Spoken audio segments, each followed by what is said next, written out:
अगर आप भी चैनल पर नए हैं तो चैनल की वीडियो को लाइक करके चैनल को सब्सक्राइब कर लें ताकि चैनल पर आने वाली टार्ज़न कहानियाँ या उम्र यार कहानियाँ इसकी वीडियो का नोटिफिकेशन सबसे पहले आप तक पहुंच सके। तो चलिए शुरू करते हैं आज की कहानी।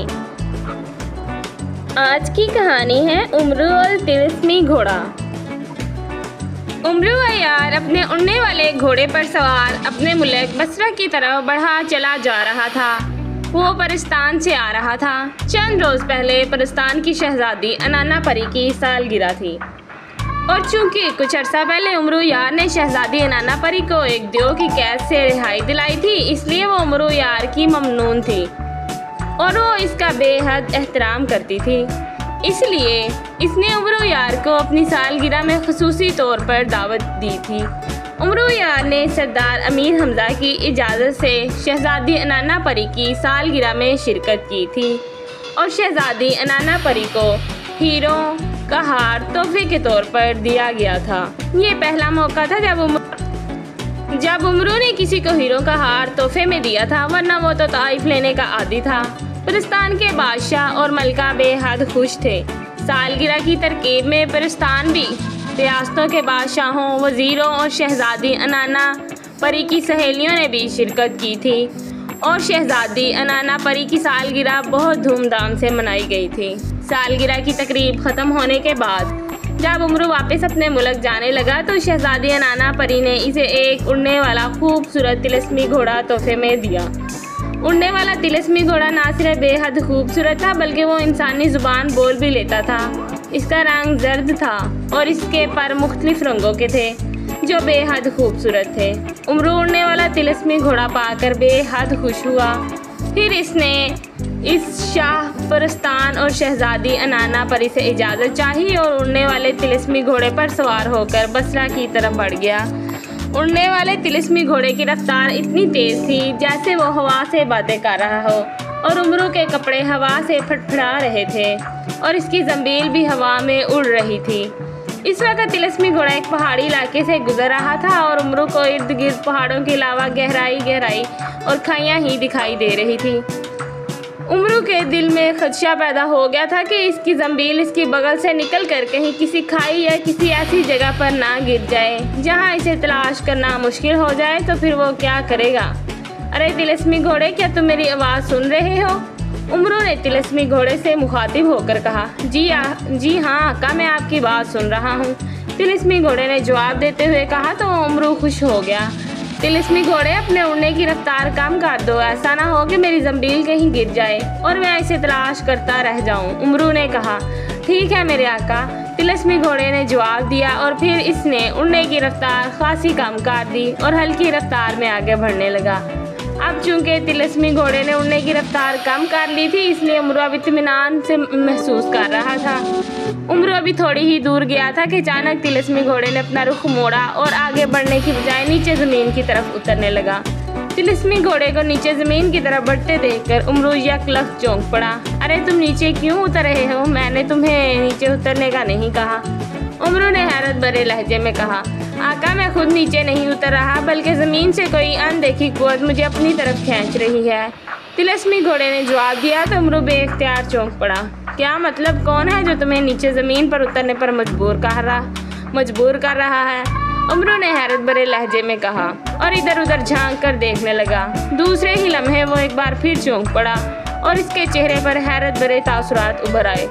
एक बड़ी चट्टान के करीब एक आदमी मौजूद था जिसने काले रंग का लिबास पहना हुआ था। इसके सर के बाल बेतहाशा बड़े हुए थे और इसके कांधों तक फैले हुए थे।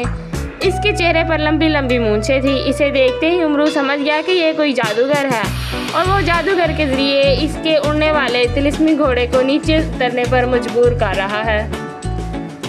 तिलिस्मी घोड़ा इस नौजवान आदमी के करीब ज़मीन पर उतर गया तो वो आदमी तेज़ी से उम्र की तरफ बढ़ा और तिलिस्मी घोड़े के करीब आकर गौर से इसका जायज़ा लेने लगा। इसने उम्र को यकसर नज़रअंदाज कर दिया था जैसे उम्र वहाँ मौजूद ही ना हो। वाह, बहुत खूबसूरत और शानदार घोड़ा है। ऐसा उड़ने वाला घोड़ा मैंने ज़िंदगी में पहली बार देखा है, इस आदमी ने तिलिस्मी घोड़े की तारीफ़ करते हुए कहा। तो उम्र हैरत भरी नज़रों से इस आदमी की तरफ देखने लगा। नीचे उतरो, इस घोड़े से नीचे उतरो, इस आदमी ने उम्र से कहा। मैं क्यों उतरूं? ये मेरा घोड़ा है और मैं अपने घोड़े से नहीं उतरूंगा, उमरू ने उसीले लहजे में कहा। उमरू की बात सुनकर इस आदमी का चेहरा गुस्से से सुर्ख हो गया। तुम्हें जुर्रात कैसे हुई मुझे इनकार करने की? तुम मुझे जानते नहीं हो कि मैं कौन हूँ? उतरो नीचे वरना मैं अभी जलाकर तुम्हें भस्म कर दूंगा, इस आदमी ने घुराते हुए कहा। लेकिन उमरू घोड़े से ना उतरा। ठीक है, ना उतरो, मैं दूसरा तरीका इस्तेमाल करता हूँ, इस आदमी ने कहा। और फिर इसने मुंह ही मुंह में कोई मंत्र पढ़कर तिलस्मी घोड़े पर फूंक मारी तो दूसरे ही लम्हे तिलस्मी घोड़ा वहाँ से गायब हो गया और उमरू धड़ाम से ज़मीन पर आ गिरा।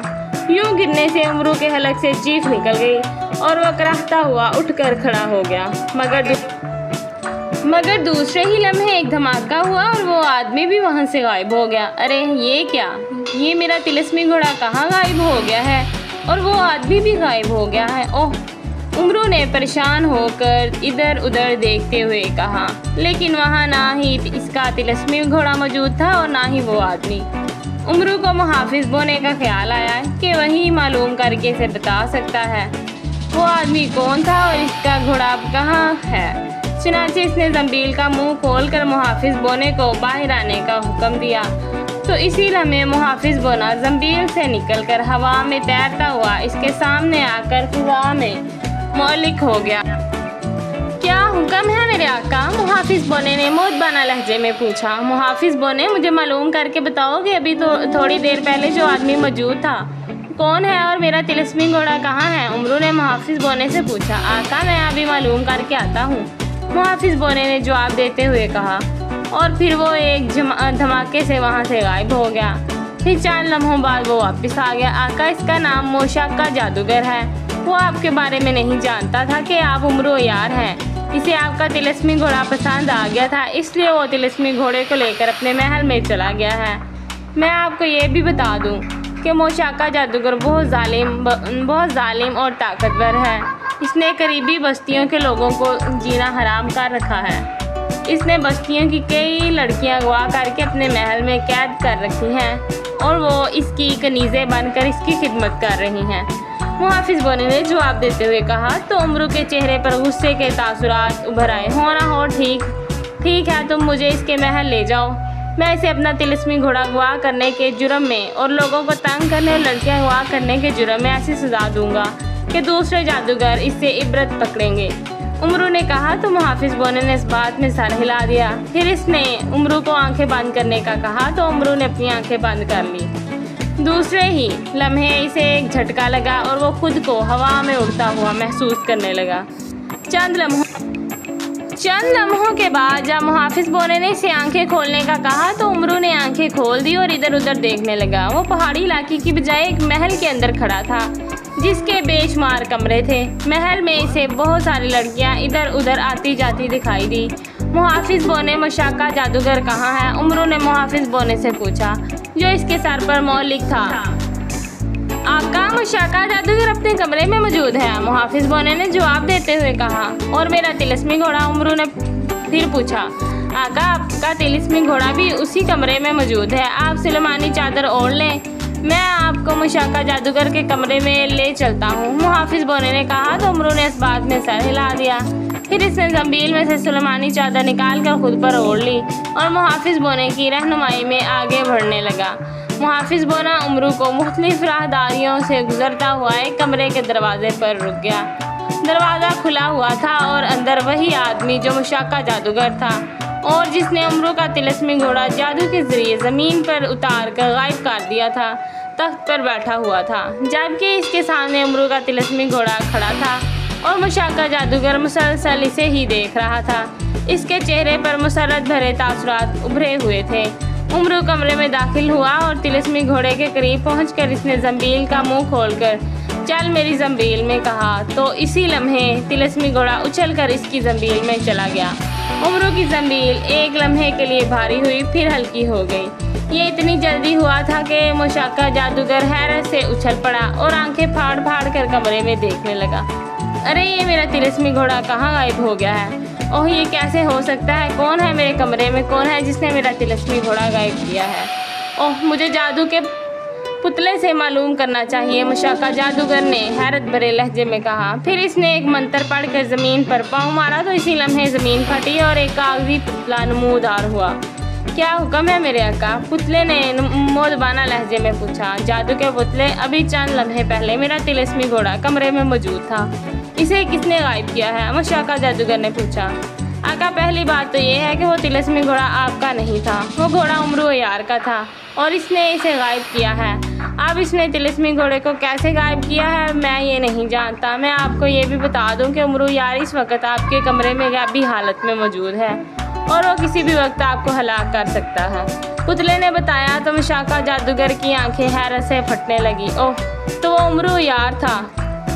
मुझे यहाँ से भाग जाना चाहिए वरना वो मुझे हलाक कर देगा। मुझे मालूम है कि वो जादूगरों का दुश्मन है, मुशाका जादूगर ने कहा। और इससे पहले कि उम्रू इसकी तरफ बढ़ता, मुशाका जादूगर ने एक मंत्र पढ़कर खुद पर फूंक मारी और वो वहाँ से गायब हो गया। उम्रू जो तलवारें हैदरी निकाले इसकी तरफ बढ़ रहा था, यह लख्त रुक गया। पुतला भी गायब हो चुका था। उम्रू ने सुलेमानी चादर उतार कर जंबील में डाल ली। तुम कहाँ तक भागोगे मुशाका जादूगर? मैं आ रहा हूँ, उम्रू ने कहा। और फिर इसने तिलिस्मी घोड़े को जंबील में से निकाला और फिर इस पर सवार होकर महल से निकल आया। मुहाफिज बोने अभी तक इसके सर पर मौजूद था। मुहाफिज बोने, मुशाका जादूगर किस तरफ गया है? उम्रू ने मुहाफिज बोने से पूछा। तो इसने बताया कि मुशाका जादूगर पहाड़ी इलाके की तरफ जा रहा है। चुनाचे उम्रू ने तिलिस्मी घोड़े को पहाड़ी इलाके की तरफ बढ़ने का हुक्म दिया तो तिलिस्मी घोड़ा तेजी से पहाड़ी इलाके की तरफ बढ़ने लगा। थोड़ी दूर जाने के बाद ही उम्रू को फिजा में एक सुरख घोड़ा उड़ता हुआ दिखाई दिया। इसके पर नीले रंग के थे और इस पर एक आदमी सवार था। ये कौन है और बुज़दिल जादूगर कहाँ है? उम्रू ने मुहाफिज बोने से पूछा। आका, यही मुशाका जादूगर है। इसने आपको आते हुए देख लिया था, इसलिए इसने आपसे छुपने के लिए नौजवान का रूप धार लिया है, मुहाफिज बोने ने जवाब देते हुए कहा। तो उम्रू ने तिलिस्मी घोड़े को इसकी तरफ बढ़ने का हुक्म दिया। जैसे ही तिलिस्मी घोड़ा मुशाका जादूगर के करीब पहुंचा तो मुशाका जादूगर ने अपने उड़ने वाले घोड़े का रुख मोड़ दिया और उम्रू ने भी अपने तिलिस्मी घोड़े को इसके पीछे मगर कुछ बुलंदी पर जाने का हुक्म दिया। तो तिलिस्मी घोड़ा भी मुड़ा और इसके करीब कुछ बुलंदी पर पहुंच गया। उम्रू मुशाका जादूगर को कहीं भागने नहीं देना चाहता था, इसलिए जैसे ही वो मुशाका जादूगर के करीब पहुंचा तो उम्रू ने कदरे झुककर तलवार से इसकी गर्दन पर वार कर दिया। मुशाका जादूगर ने इसके वार से बचने की बेहद कोशिश की मगर वो कामयाब ना हो सका और इसकी गर्दन कटकर नीचे खाई में जा गिरी और इसका बाकी धड़ भी उड़ने वाला घोड़े समेत खाई में जा गिरा और फिजा इसकी दर्दनाक चीख से गूंज उठी। उम्रू ने तलवार हैदरी वापस जंबील में डाली और फिर तिलिस्मी घोड़े को अपने मुल्क बसरा की तरफ बढ़ने का हुक्म दिया और तिलिस्मी घोड़े ने अपना रुख बदला और बसरा की तरफ उड़ने लगा। उम्रू खुश था कि इसने एक जालिम और जादूगर का खात्मा कर दिया है।